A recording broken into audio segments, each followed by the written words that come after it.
comment allez-vous?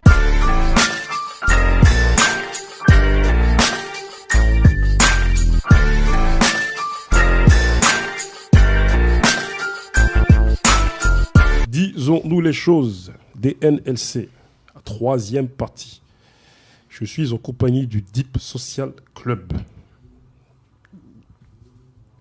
Pour les qualifier, voilà, les termes ne me viennent pas, mais ils viendront après, ne vous inquiétez pas.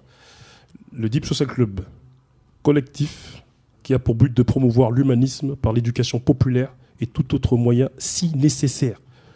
Moi, ça me rappelle, tu vois, le si nécessaire, là, moi, ça me rappelle la phrase d'un grand militant noir de l'époque qui parlait de nécessité en termes d'action physique vis-à-vis de ceux qui les oppressaient. Mais bon, quoi qu'il en soit, nous allons parler du Deep Social Club qui est là, justement avec nous, Monsieur Vince, Monsieur Grégory. Comment allez-vous? Je vous repose la question, comment allez-vous? Bien, et toi, Bouba, ça va? Ça va? Tout va bien?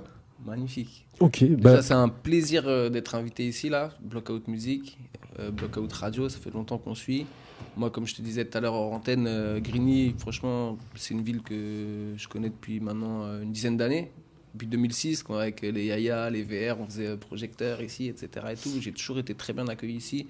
J'adore cette ville. Je trouve qu'il y a un capital humain exceptionnel qui est malheureusement pas suffisamment mis en valeur. Et voilà, on est toujours là pour soutenir les Grignois et qu'en plus ils nous invitent là. C'est magnifique. C'est normal. Vous savez, le but de cette initiative, qui est cette émission, plus d'autres, comme Néo Musique ou même d'autres, Blockout Musique, c'est de mettre en lumière un petit peu ceux qui sont un petit peu trop dans l'ombre à notre goût et de parler, on va dire, de sujets dits sensibles de société. Un petit peu. D'un petit peu et beaucoup même. Parce qu'à un moment donné, on se dit il faut créer nos propres médias pour parler de nous et des autres. C'est ça. Tu vois, donc c'est ça le but. Monsieur Grégory. Ouais. Comment allez-vous? Impeccable. Impeccable. Un bonheur. Voilà. Plaisir d'être là aussi. Ok. Et comme je disais, nous nous connaissons. Les Grégory, on se connaît depuis un certain moment. Pas mal de temps déjà, ouais. C'est ça, monsieur Vince. On se connaît aussi. Disons les choses, on se connaît. Mais tranquille, c'est pour ça que vous êtes là aussi aujourd'hui. Même si on ne se connaîtrait pas, j'aurais vu ce que vous faites et j'aurais dit, attends, il faut qu'il vienne ici pour qu'il s'exprime. Mais expliquez-nous un petit peu le pourquoi, du comment, qui en a eu l'idée. Donc, regarde, Deep Social Club, dis-moi. On va dire... nous, on s'organise par l'action. Ça veut dire, déjà, on agit, on fait les choses, et après, on réfléchit à qu'est-ce qu'on a fait, tu vois, et on les théorise. Et on va dire, Deep Social Club, c'est la rencontre de la culture et de la politique. Pas la politique au sens politicien, tu vois, politique, on va dire plus au sens noble, le militantisme, on pourrait appeler ça aussi. Et bon, la genèse, elle s'est faite en quelques années, en fait, mais on va dire, il y a deux éléments marqueurs. Il y a l'épisode de Gaza 2014, tu vois, les bombardements. Il se trouve que donc moi je fais partie du mouvement Émergence, donc dont le leader, on va dire, est Almami Kanouté. Et avant Émergence, quelque part, Émergence, enfin en tout cas moi je vois ça comme ça, c'est l'affiliation d'un mouvement qui s'appelle le MIB, le mouvement de l'immigration et des banlieues. Et donc dont Samir, qui est un des membres fondateurs du Deep Social Club, est membre depuis maintenant une vingtaine d'années. Et on va dire en se rencontrant, lui il habitait à Damary, moi j'ai grandi à Vers-Saint-Denis, juste à côté. Et voilà quoi, on commençait à bien fonctionner ensemble et on est parti là-dessus. Comment, sur le terrain, au cœur des quartiers, recréer du dynamisme citoyen, du dynamisme politique. Et en fait, ce qui a un petit peu créé l'étincelle, c'est ça, c'est de se servir du graffiti, de se servir de la peinture, tu vois, pour créer des murs, notamment au travers de l'outil le cellophane. En fait, je sais pas, donc si vous connaissez cet outil cellophane, tu prends des rouleaux de cellophane, t'enroules entre deux poteaux ou deux arbres et tu peux créer des murs en quelques minutes qui font jusqu'à 30-35 mètres de large. Donc on a fait des premières occupations picturales, on va dire, au moment de Gaza 2014, devant le centre Schweitzer, au plein cœur de la plaine d'Ulysse. Et voilà quoi, on a vu que juste au travers de ça, on crée un événement. Cet événement, il permettait de créer des discussions, enfin bref, de donner une représentation. C'est aussi une sorte de défi, c'est-à-dire que le MC, lui, il prend la parole, il va être diffusé, soit lors d'un concert, soit lors d'une émission de radio, etc. Nous, traditionnellement, dans le graffiti, on prend des espaces visuels. Bon, il se trouve que prendre un mur, etc., c'est un petit peu plus compliqué. Par contre, créer ces espaces visuels, ça te permet directement de représenter ton point de vue, d'interpeller les gens, de créer des discussions. Et c'est un petit peu ça qui a été l'étincelle. Donc l'étincelle, elle vient de Seine-et-Marne, elle vient de Melun-Sénart, d'Amary, Vers-Saint-Denis, Comblaville, Lemay-sur-Seine. C'est un petit peu la genèse, là où c'est vraiment formalisé le Deep Social Club. Et puis après, ben voilà, tu vois, au gré des rencontres, au gré des actions, finalement, ça, on l'a également reproduit sur Paris. Ça pouvait être dans les manifs sur les violences policières, les manifs sur la Palestine, les manifs même par rapport à la COP21 pour alerter un petit peu les gens sur l'écologie. Et au gré des actions, comme ça, tac, tac, on rencontre des gens. Et on va dire, on se reconnaît en eux. Nous, on a un groupe très varié. Ça veut dire, on ne regarde pas ta couleur de peau, on ne regarde pas ta religion. Comme on dit, tu peux être aussi bien un toxicomane que faire la prière 5 fois par jour, que être athée, que être chrétien, que être je sais pas quoi, même polythéiste. C'est pas ça le problème. Le problème, c'est on regarde ton cœur, on regarde ton humanité et tes valeurs. Et voilà, tu vois, petit à petit, on va dire, on est une sorte de nébuleuse. Tu vois, il y a un noyau dur. Et puis autour de ça, il y a des gens qui s'agrègent, soit il y a même des gens qui viennent que pour la peinture, tu vois, qui sont même pas militants, mais ils kiffent la vibe, ils voient qu'il y a quelque chose à faire. Il y a des gens qui au contraire sont très militants, il y en a, c'est juste des soutiens.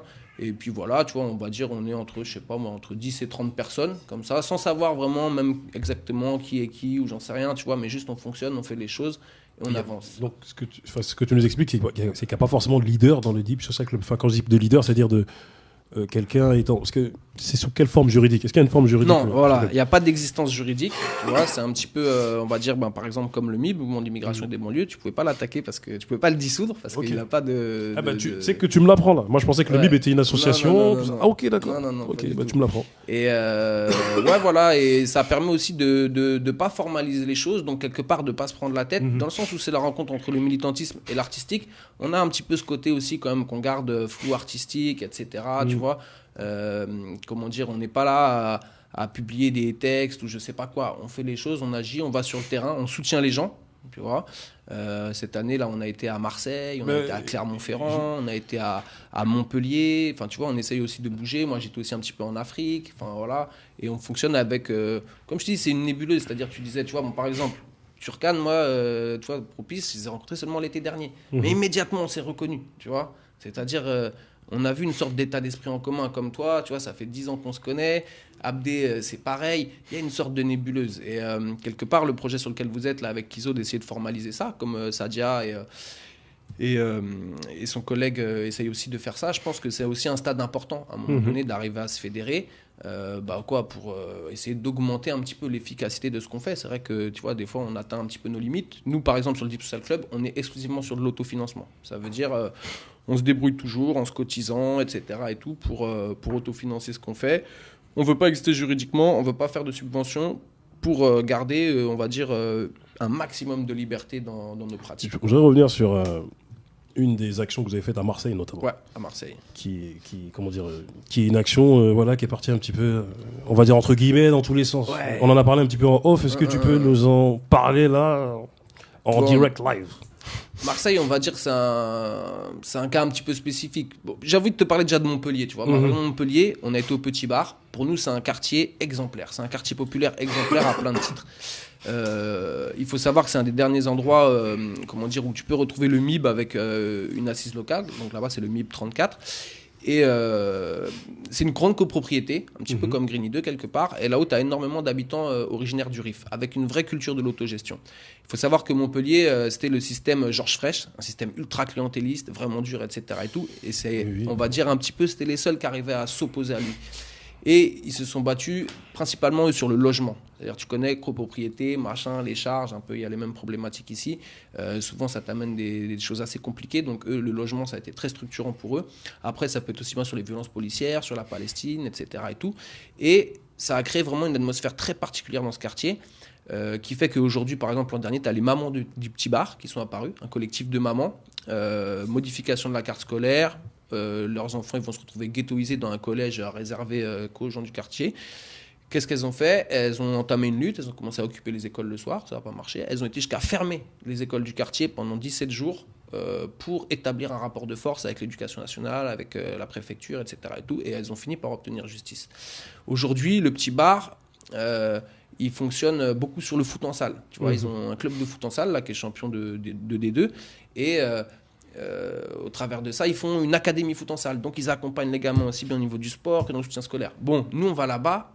Et là-bas, dans ce quartier, on raconte l'histoire du quartier sur les murs. Ça veut dire tout ça, Pour nous, c'est une inspiration pour faire des œuvres d'art, créer des connexions, renforcer l'impact, servir. On se met au service, on se met à la disposition des gens. Tu vois, comme on dit, nous, dans le Deep Social Club, notre salaire, c'est le sourire des gens. Ça veut dire on est là aussi pour donner un côté kiffant dans le militantisme. Tu vois, des fois, le militantisme, tu vois, par exemple, les gens comme Samir, etc., le MIB, ils ont beaucoup été auprès des familles qui avaient eu des enfants décédés dans les violences policières, etc., dans les crimes policiers. Donc, tu traverses des moments durs. Nous, on essaye aussi de garder un côté léger, comme ça, tu vois, d'apporter de la joie, du kiff, faire des ateliers pour les enfants, de la vie, quoi, en fait. C'est-à-dire que, au-delà du côté artistique, Ouais. il y a quand même, comment dire, comme tu parles de soutien, c'est-à-dire, Ouais. il y a un soutien comment dire, de l'action que que les populations mettent en place Voilà. dans les villes que vous. Il y a, on va dire, de la mise en valeur, tu vois, au travers de l'art. Nous, on a un petit réseau. Les œuvres d'art, ça fait que, comment dire, les choses, elles sont diffusées, tu vois. Quelque part, au niveau artistique, on s'inscrit un peu dans la tradition de l'artiste engagé, on va dire, tu vois, qui existe depuis que l'art existe, quoi. Et il y a de la mise en réseau. Ça veut dire que nous, bah, voilà, comme on est, par rapport à cette spécificité, amené à rencontrer beaucoup de gens dans beaucoup d'endroits, à se déplacer sur beaucoup de terrains, etc. et tout, on essaye de mettre les gens en relation, de parler de ce qui se fait ailleurs, etc. et tout. Et puis, du soutien. Et après, tu vois, nous, des fois, bah, pareil, on va faire un petit peu d'humanitaire, tu vois. Avec Propice, on a été à Calais. Monsieur Vince, Ouais, excuse-moi. calme-toi. Nous avons déjà passé le temps. Il est chaud, Vince. Je crois qu'il rappait à l'époque. Faire une émission de 4 heures. Je crois qu'il rappait à l'époque, tu vois. Il devait être comme Bustaflex sur Génération à l'époque. Tu vois, il est là. T'accélères la musique, après tu la ralentis. Vince, il est comme ça, frère. Calme-toi, on va parler de tout ça après. Disons-nous les choses. Fin de cette partie.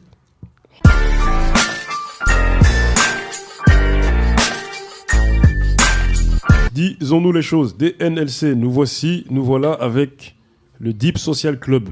En vérité, Deep Social Club, si on le diminue, ça fait DSK. C'est tout ce que je te l'ai à dire, c'est tout. Je voulais juste le dire comme ça, c'est tout. Donc, voilà. C'est tout. J'ai envie de le dire, voilà. Maintenant, c'est dit. Merci, vous. Voilà, c'est tout. Et je constate que les membres du Deep Social Club font partie déjà d'autres organisations.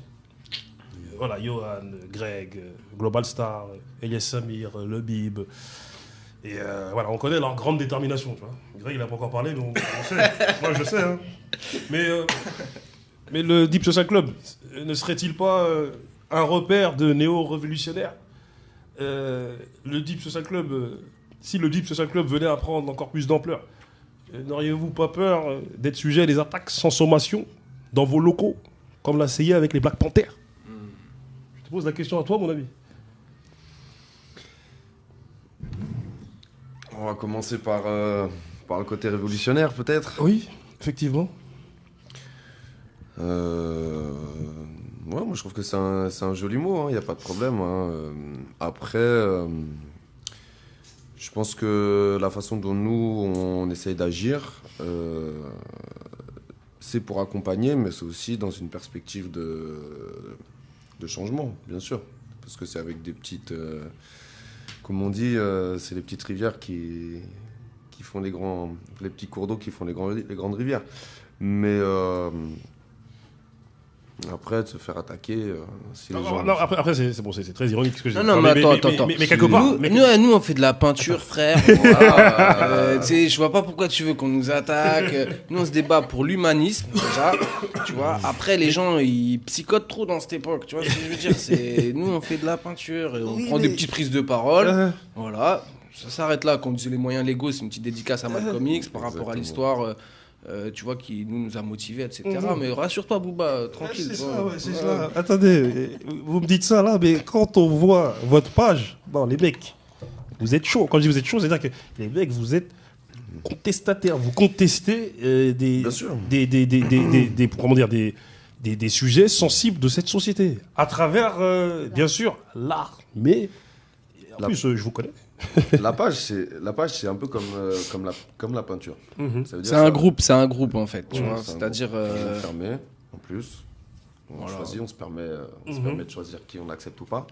Mais l'idée, voilà, c'est de communiquer, c'est de sensibiliser aussi sur des causes. La peinture, c'est exactement le même principe. De créer du débat, parce qu'il faut toujours rester ouvert au débat. La confrontation d'idées, elle nous enrichit aussi. Ça veut dire qu'on n'a pas la vérité. L'échange, c'est primordial. Et Et à travers tout ça, nous, on s'enrichit du point de vue des autres et on espère leur apporter aussi des choses. Le but, c'est aussi de conscientiser et bien sûr de politiser parce que je pense qu'on est d'accord pour dire que tout est politique dans le sens noble, comme le disait Vénus tout à l'heure. Tout est politique. La façon dont on va consommer, la façon dont on va se comporter, la façon dont on va... voilà. Le quotidien fait que on vit dans la société dans laquelle on vit. Et nous, on aimerait l'améliorer. C'est pour ça qu'on se rejoint avec Touté, c'est pour ça qu'on se rejoint avec plein d'autres associations, ou avec d'autres collectifs, ou d'autres personnes, tout simplement. Donc, voilà, c'est avec des petites choses simples, mais sur le terrain, dans l'action, à notre petit niveau, et avec notre travail en réseau. Nous, on essaie déjà de faire la révolution, tu sais, dans notre rue, tu vois. Organiser la fête des voisins, pour moi, aujourd'hui, c'est révolutionnaire. Créer du lien, tu vois, en ce moment, il y a les inondations. Voilà, tu vois, en ce sens-là, on est révolutionnaire. Maintenant, si c'est pour raconter de la littérature, faire de la poésie dans les salons parisiens, on n'est pas révolutionnaire. Tu vois ce que je veux dire? C'est-à-dire, la révolution, ça dépend qu'est-ce que tu mets derrière ça, en fait. Après, je m'explique. Parce que sur votre page, vous reliez pas mal d'informations aussi, tu vois, notamment sur les antifas, sur le New Party des Black Panthers, sur les violences policières. On sait que ces sujets-là sont sujets à controverse, tu vois. Encore le New Party des Black Panthers, aujourd'hui, il a moins cette image sulfureuse qu'à l'époque, tu vois. Parce que, bien que, tout de même, tu vois, mais voilà, c'est moins sulfureux qu'à l'époque dans la mesure où il est plus aussi actif qu'avant et plus dans la même époque non plus, tu vois. Mais voilà, j'ai vu que voilà, vous avez relié le fait que voilà, regarde, comme je te dis, nous sur le terrain, tu vois, on est là à Clermont-Ferrand. On est là, ils font quoi? Tu sais, ils vont parler aux habitants pour leur dire c'est quoi vos problèmes de logement? Ah, vous vivez dans un F3, maintenant vous êtes tout seul. Est-ce qu'il n'y a pas moyen d'échanger avec quelqu'un qui a un F5? Vous avez des impayés? Tu vois, c'est des choses très quotidiennes. Après, il ne faut pas s'arrêter sur, comme je te dis, le groupe Facebook. Ça permet de partager, mais on va dire. Tu vois, c'est un peu le prisme déformant des réseaux sociaux. C'est-à-dire que dans les réseaux sociaux, on partage tout ce qui est émotionnel, tout ce qui est dur, tout ce qui est violent, etc. Mais nous, nos quotidiens, ils ne sont pas faits de ça. Tu vois, nos quotidiens, ils sont faits d'entraide, de partage, de solidarité, tu vois, de trucs vraiment d'humanisme. C'est-à-dire, tu vois, moi, l'humanisme... Tu sais, avant, les mecs, ils parlaient d'humanisme. Ils me disaient, qu'est-ce qu'ils racontent? Tu vois, je ne voyais pas de quoi ils parlaient. Et quand j'ai rencontré Turcan, c'est là que j'ai compris c'est quoi l'humanisme. Non, mais c'est vrai, tu vois, c'est-à-dire, nous, c'est ça. On est vraiment dans une vibe positive. Après, tu vois, on va te parler des fleuves. Il y a le truc là, la citation, je sais plus, Bertolt Brecht ou je sais pas quoi, il dit ouais, on parle toujours de la violence du courant du fleuve, on parle pas de la violence des rives qui l'enserrent, tu vois, c'est-à-dire nous c'est l'environnement qui est violent, tu vois, le gouvernement là qui fait passer son truc avec le 49.3, ouais, ça c'est violent. Bon, moi, j'ai pas trop fait les manifs, tu vois, parce que j'habite un petit peu plus loin de Paris, tu vois, à Corbeil, et que, tu vois, je suis pas mal actif, mais j'ai vu un petit peu ce que les copains, ils se sont mangés, etc. et tout. Ouais, ça, c'est violent. Quand tu vois que les gens, qui sont pas des gens violents, hein, qui sont pas des gens qui veulent s'en prendre aux vitrines, ou je sais pas quoi, etc., aujourd'hui, pour aller manifester, ils sont obligés de mettre un masque à gaz, un casque de skateboard, comment ça s'appelle, des protèges tibia, des lunettes de ski. Ouais, on est où là, tu vois? Sur la manif du 1er mai, c'est un truc, ça a lieu tous les ans depuis je sais pas combien de temps. Et maintenant, les gens, tu peux, par exemple, impossible d'aller manifester aujourd'hui avec tes enfants. Tu vois, comment ça se fait? C'est pas normal, tu vois, il y a une vraie stratégie de répression. On sent la violence augmenter, mais la violence, c'est pas nous qui devenons plus violents, tu vois, c'est que les contradictions du système, elles deviennent trop violentes. Et le seul moyen qu'ils ont de maintenir le truc, mais justement, c'est de frapper. Pour en revenir à ces faits d'actualité, parce qu'on sait que politiquement, socialement, aujourd'hui, la France est, entre guillemets, dans un tournant, même si beaucoup de gens issus des cités et qui sont issus de couches sociales pauvres sont dans un tournant depuis 30 ans. Voilà, quel est votre avis sur tout, parce que tu as cité un petit peu certains faits d'actualité sur tout ce qui se passe aujourd'hui. Quel est votre avis sur, par exemple, les nuits debout, toutes ces violences policières qui peuvent se passer au jour d'aujourd'hui? Voilà, quel est votre avis? Voilà, je sais qu'Almami Kanouté essaie de ramener les nuits debout dans les quartiers. Et on sait pertinemment que les gens issus de quartiers aujourd'hui, beaucoup en tout cas de la nouvelle génération, sont peu politisés. Vous, de votre côté, quelle est votre opinion? Comment vous voyez tout ça là? Moi, je voudrais faire le lien quand même avec les violences. Parce que les violences, ça, c'est vrai que les violences, la répression, toutes les violences, notamment policières, bon là, c'est en augmentation sur les manifs. Dans les quartiers, elles ont toujours existé. Ça fait plus de 30 ans que c'est le cas. Avant même, c'était encore le cas ailleurs, notamment dans les colonies, etc. Mais c'est pas une nouveauté. Là, ça dit quand même quelque chose que ça arrive sur le mouvement social et que ça arrive de cette façon. Après, il y a d'autres violences aussi. Et les violences qui sont déjà, les premières victimes, ce sont déjà les couches populaires et les quartiers populaires. Nous, on le constate déjà en tant qu'habitants des quartiers populaires et en tant que travailleurs sociaux, parce que tout est aussi laid. Vince, il travaille aussi beaucoup avec ces publics-là. Moi, je suis aussi travailleur social. Tu sais aussi la même chose puisque tu l'es aussi. Et du coup, les violences, elles sont aussi d'abord institutionnelles, structurelles. C'est tous les jours, c'est la paupérisation de ces populations, la précarisation, comment on remplit son frigo, la discrimination à l'embauche, etc., etc. Toutes ces choses-là, elles sont en train ces difficultés-là sont en train de s'accroître. Les gens vivent depuis quand même très difficilement. Le lien social, on en parlait tout à l'heure, il est difficile. On rentre tous chez soi, les voisins communiquent de moins en moins, télé, zapette, métro, boulot, dodo, etc., etc. Donc nous, comment est-ce que, à notre petit niveau, on essaie de travailler là-dessus et de faire bouger, de rentrer dans des dynamiques ou d'influencer des dynamiques à travers notre petit travail et à travers le réseau. Pour en revenir rapidement aux Black Panthers, pourquoi est-ce que aussi ça nous intéresse? Parce que c'est des gens qui sont partis du quotidien, des violences policières déjà. Même pas, ils sont partis d'un feu rouge, frère. Ouais. Les Black Panthers, ils sont partis d'un problème de feu rouge. Après l'organisation, vraiment, la structuration du mouvement, violence policière et le quotidien des gens. Donc voilà, les petits déjeuners, la conscientisation, permettre aux gens d'être fiers aussi de qui ils sont. C'est aussi ça l'éducation populaire, c'est aussi voilà. C'est pas parce que vous êtes lettré, vous n'êtes pas lettré, vous êtes riche, vous êtes pauvre, vous avez telle ou telle culture. Tout le monde a des connaissances, tout le monde a sa culture, tout le monde a des compétences. Et il faut la valoriser, il faut la mettre en mouvement. Et on a tous à y gagner, d'apprendre des autres. C'est aussi ça la cohésion sociale, c'est aussi le lien. Et c'est comme ça qu'on s'enrichira et qu'il y aura plus de vivre ensemble et qu'on évitera que des gens pourra, je pense, bouger, comme le disait Touté. On a besoin d'être ensemble et qu'on lutte aussi contre toutes les formes de... J'ai du mal un peu avec le terme extrémisme parce qu'il est repris dans tous les sens. Mais voilà, on se comprend. Donc du coup, voilà, le penchant, là en ce moment, on vit quand même des choses qui sentent pas très bon.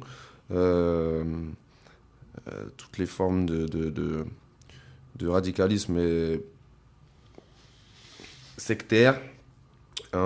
Les formes de racisme, les formes de sexisme, les formes de renfermement identitaire, les formes de politiquement, tout ça, voilà, c'est des choses auxquelles on assiste et voilà, donc on va essayer à travers les mobilisations sociales, mais aussi, voilà, toujours la peinture, l'éducation populaire, d'essayer d'apporter notre petite touche. Pour juste répondre sur Nuit debout, comme je te disais, on a un groupe très varié. Ah, il y a le temps. On va en parler après. T'inquiète pas, j'allais te poser la question tout de suite. T'inquiète pas, c'est ma question. Ma prochaine question, c'est celle-là. Nuit debout. Fin de cette partie. Disons-nous les choses. C'est la partie. Voilà, c'est cette partie-là en tout cas. Quoi qu'il en soit. C'est laquelle? Cinquième partie. Donc voilà, on est dans un échange assez riche avec ces chers messieurs.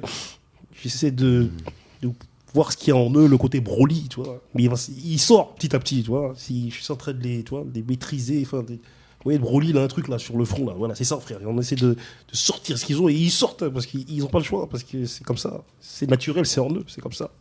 Et voilà, nous étions en train de parler de toute cette actualité, de toute cette atmosphère sociale qui peut régner au jour d'aujourd'hui.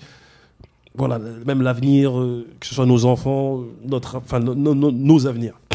Et justement, voilà, Vince allait enchaîner avec Nuit debout, mais justement, j'allais parler de Nuit debout. Et Nuit debout, en fait, concrètement, qu'en pensez-vous? Et pensez-vous que les gens issus de quartier, parce que comme tout à l'heure je le disais, les gens issus de quartier, voilà, ils sont peu politisés. Et on connaît les gens qui sont, comment dire, les papas, les mamans, les différentes tranches d'âge, tu vois, que ce soit les trentenaires, que ce soit les vingtenaires, que ce soit les adolescents. Et on sait que plus tu descends, moins les gens sont politisés. Et même quand dans les tranches d'âge où les gens sont un petit peu âgés, voilà, parce qu'ils ne croient plus en la politique, voilà, peu sont politisés. Et je vois comme je disais, Almami Konaté, je vois qu'il essaie de faire des efforts pour ramener Nuit Debout dans les quartiers, mais concrètement, les quartiers sont dans un autre état d'esprit. Et qu'en pensez-vous de Nuit Debout? Et pensez-vous que Nuit Debout va... Le truc, bon, après, c'est difficile d'avoir. Il n'y a pas de parole vraiment officielle dans le Deep Social Club. Comme je te dis, on est des individus assez variés. Nous, par exemple, dans le groupe, tu vas avoir un mec comme Chico. Chico, lui, il vient de Ivry-sur-Seine à la base, d'un quartier populaire, etc. Il a grandi après un petit peu à Comble-la-Ville. Et puis, il est parti voyager dans toute l'Europe, tu vois. Espagne, Royaume-Uni, Italie, tu vois, il vivait dans les squats, etc. Il a vécu au Tunisie, au Maroc. Lui, par exemple, Nuit Debout, il a surkiffé. Et il a vécu là-haut, là, pendant 2 mois, il a planté sa tente, tu vois, et c'est un membre du groupe. À côté de ça, tu as des gens, ils vont dire, ouais, non, mais moi, rien à foutre de Nuit Debout, c'est quoi ce truc? Je me reconnais pas là-dedans, tu vois. Moi, je pense, après, à titre personnel, je te dis, une des problématiques de Nuit Debout, c'est que le truc, il n'a pas été pensé dès le départ comme un truc ouvert et intégrant les quartiers populaires. C'est-à-dire que les mecs qui ont pensé ça, qui ont organisé le truc, c'est des gens qui sont homogènes socialement, homogènes culturellement, et ils ont peut-être, je sais pas moi, été dépassés par leur truc, ils voulaient juste se lancer un petit délire, mais en tout cas, les gens comme Almami Konaté ou d'autres, etc., n'ont pas été contactés dès la genèse du truc. C'est pas un truc qui est né comme ça, tu vois, c'est un truc qui a été pensé, ça devait s'appeler les Nuits Rouges au départ, etc. Et tout. Moi, je pense que c'est une des problématiques de base, parce que, on va dire, dans le militantisme comme dans la société, tu as des grandes fractures, tu vois. Tu as des grandes fractures, tu as une fracture sociale, tu as une fracture raciale, tu vois. Nous, quelque part, c'est un petit peu sur toutes ces fractures qu'on essaye d'agir, tu vois, sans prioriser l'une ou l'autre, tu vois, mais vraiment être dans l'articulation des deux. Et donc, ça correspond à des codes de militantisme, etc. C'est-à-dire qu'à un moment donné, les gens, ils ont besoin de se reconnaître. Pourquoi est-ce que les banlieusards, entre guillemets, ils viennent un petit peu moins à Nuit Debout que les bobos parisiens, on va dire, en caricaturant encore une fois, parce que tu vois, la réalité, elle n'est pas noire, elle n'est pas blanche, elle est grise. Il y a quand même des gens de quartier qui sont à Nuit Debout, etc. Et tout. Mais c'est qu'ils ne se reconnaissent pas dans le mode d'organisation, etc. Tu vois, et on va dire, le chemin a été long pour s'emparer un petit peu de cet espace. Maintenant, le travail, il a été fait. Tu vois, il y a plein de groupes qui le font. Et j'ai envie de te dire que, bon, là, j'ai l'impression que ça s'essouffle un petit peu, mais que ça allait croissant. C'est-à-dire, il y a eu un concert de rap qui a été organisé. Il y a Ciné Lutte qui ont fait un gros travail. Des mecs comme Youssef Brakni de Bagnolet qui était très régulièrement là-haut. La brigade anti-négrophobique a fait des prises de parole, Samir du Deep qui a fait des prises de parole, Almami qui a essayé de tirer le truc, etc. Je pense que de ce truc-là, voilà, il va en être des rencontres. Et c'est ça le plus important, tu vois, c'est pas vraiment Nuit Debout, mais c'est qu'est-ce qui se fait après de concret. Tu penses qu'à l'issue de ça, en fait, il va naître autre chose? Enfin, ouais, je pense que c'est une des étapes de plus. Les fractures, elles sont tellement grandes que la véritable convergence des luttes, etc., elle n'est pas encore pour tout de suite. Il y a encore un grand chemin à faire. Nous, modestement, tu vois, de par, je te dis, notre composition, c'est-à-dire dans Deep Social Club, il n'y a pas que des gens de quartier populaire. Tu as des gens qui ont grandi en pavillon, etc. Tu vois, on est des gens de toutes les couleurs, toutes les religions, toutes les opinions philosophiques, etc. Et on essaye, nous, de ce fait-là. Et j'ai envie de te dire qu'aujourd'hui, j'ai l'impression des fois que les groupes comme ça devient de plus en plus rare. C'est-à-dire les espaces interculturels, tu vois, où justement les différentes personnes peuvent cohabiter, échanger, même s'ils ne sont pas d'accord sur les détails. Ils sont d'accord sur une sorte de philosophie d'ensemble et tout le monde se respecte, tout le monde est tolérant, tout le monde voilà, essaye de mettre un petit peu du sien pour, même si t'as pas grandi dans la même banlieue, même si t'as pas grandi avec exactement les mêmes sous, même si tu vois, t'as pu rencontrer des difficultés plus ou moins fortes dans ta vie, et ben on essaie de mettre tout ça dans une direction commune, une énergie commune, tu vois, et c'est pas toujours ça. Non mais comment dire, la particularité du Deep Social Club, comme tu dis, c'est vraiment cet aspect où c'est divers et diversifié, tu vois. Comme tu as dit, voilà, il y en a un parmi vous, voilà, le mec il a grandi en banlieue, mais il est parti ailleurs, tu peux l'appeler, voilà, il a une ambiance un petit peu punk, tel c'est un blanc, l'autre c'est un noir, l'autre c'est un ci, l'autre et cette particularité elle est intéressante dans la mesure où aujourd'hui, ben, dans ces sociétés, il y a incitation au repli. Tu vois, incitation au repli, tu vois, et on est beaucoup dans ça, tu vois. Et pour revenir sur le Deep Social Club, je sais qu'il y a différentes branches, et ça je vais poser la question à monsieur Greg. Apparemment il y a le Deep Social Kiosque, voilà, il y a le Deep Social Kids aussi, et j'aimerais bien que tu me parles un petit peu de ces branches du Deep. Oh, l'idée c'est toujours la même chose, c'est de créer différentes à travers différentes initiatives des dynamiques un petit peu différentes, mais toujours dans le même but. Donc à la base, par exemple, le Deep Social Kiosque, l'idée, c'est de partager. On est quelques-uns à avoir pas mal de bouquins. Et moi, notamment, je commence à en stocker pas mal. Et l'idée, c'était de... Aussi parce que nous, on est énormément dans l'action, mais ce qui est important aussi, c'est de prendre le temps des fois de se poser pour penser et pour avoir des apports aussi des fois plus théoriques, des analyses qui vont nous enrichir et sur lesquelles on va pouvoir aussi débattre et échanger. Donc, ces bouquins, de les mettre à disposition, de se les prêter, de se les pouvoir... Comme type de bouquin, lesquels, par exemple? Bon, il y a un peu de tout, hein, mais bon, après, moi, si je parle de moi, ce que j'ai, en priorité, c'est sûr que c'est tout ce qui va être ce qu'on appelle un peu des sciences humaines au sens large. Hein, ça va être histoire, ça va être sociologie, des bouquins plus de politique, des bouquins sur la mémoire des luttes, des bouquins sur... Des bouquins comme, je sais pas moi, Les damnés de la Terre de Frantz Fanon. Mais c'est ce que je me suis dit. De la France-Afrique à la Mafia-Afrique de François-Xavier Verschard. Ok. Bibi Fricotin, Tintin au Congo. Non, c'est une bonne analyse. Hein. Le regarder, c'est une analyse de la société de l'époque. Ouais. Voilà, c'est ce type-là. Après, avec il y a un regard critique. Après, il y a aussi des choses plus classiques comme les sociologies un peu bourdieusiennes, où on peut parler de maisons d'édition, comme Raison d'agir, comme Sileps, comme Aden, comme voilà. Donc, après, c'est sûr que on a nos orientations aussi. Hein, mais voilà. Et puis on va le faire aussi, on va le décliner aussi par certains sites qu'on va plus des articles et des analyses sur lesquels nous on va. Turcan, toi t'as mis quoi dans le Deep Social Kiosque? C'est le livre là dont tu nous parlais l'autre jour là. La marche. Ouais. Voilà. Oui, il y avait la marche. Et celui de Bakary aussi, je crois, non? Oui. Ouais. Je suis. Ouais. Bakary Sacco. Ça, tu vois. Ça Voilà. veut dire que bon, il y a des. Celle que j'ai lu entier. Il y a les écrivains du passé, il y a aussi les écrivains du présent et de l'avenir. Et c'est complémentaire. Nous-mêmes, C'est on est dans des important. démarches, on aimerait bien écrire des livres, tu vois, mais c'est vrai qu'on est tellement dans le speed. Samir, et il a 20 ans de vécu dans le militantisme, laisse tomber, il y en a des choses à raconter. Et un des challenges principaux là, de notre époque, c'est de connaître notre histoire. C'est-à-dire que quand tu vas dans un quartier et que tu dis on peint qui sur le mur, les mecs ils vont te parler de Mandela, de Gandhi, de Rosa Parks, de Martin Luther King, de Malcolm X. Frère, il n'y a personne qui s'est battu en France depuis 30 ans pour l'égalité des droits, contre les discriminations, contre tout ça. Il y a du monde, mais on ne connaît pas notre histoire. Comment tu veux qu'on sache où on va si on ne sait même pas d'où on vient et qui a fait quoi?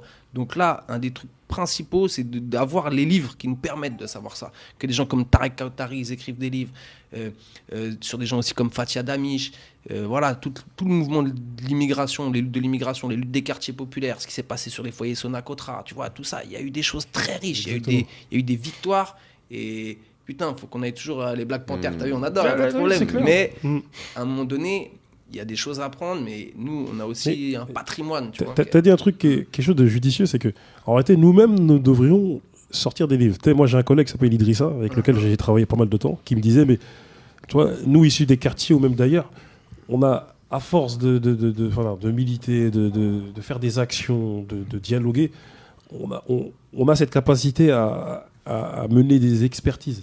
C'est-à-dire, c'est nous-mêmes qui sont à mener des expertises, et en réalité, non. Parce que parfois, on est beaucoup trop dans l'action et pas assez dans, se poser. Dans la conceptualisation. Voilà, on doit conceptualiser ce qu'on fait. Je veux dire, et à un moment donné, il va falloir qu'on en arrive là. On se pose et qu'on écrit. C'est super important.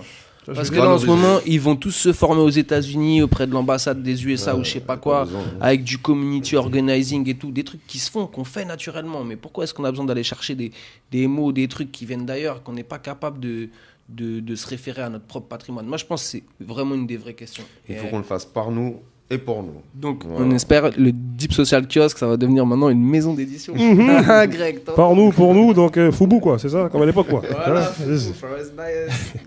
Mais le mot de la fin. C'est pas le mot de la fin, t'inquiète. Il y a une dernière partie où c'est l'épilogue. Mais vas-y, dis-moi, vas-y. Non, parce que ce qui se fait pour nous sans nous se fait contre nous. Voilà. Et il faut qu'on travaille là-dessus. Bien, j'avais jamais pensé à cette formulation là. Elle n'est pas de moi. Tu peux être fier de ton père, hein. Même si elle n'est pas de lui, c'est magnifique. Vas-y. Très bien. Fin de cette partie.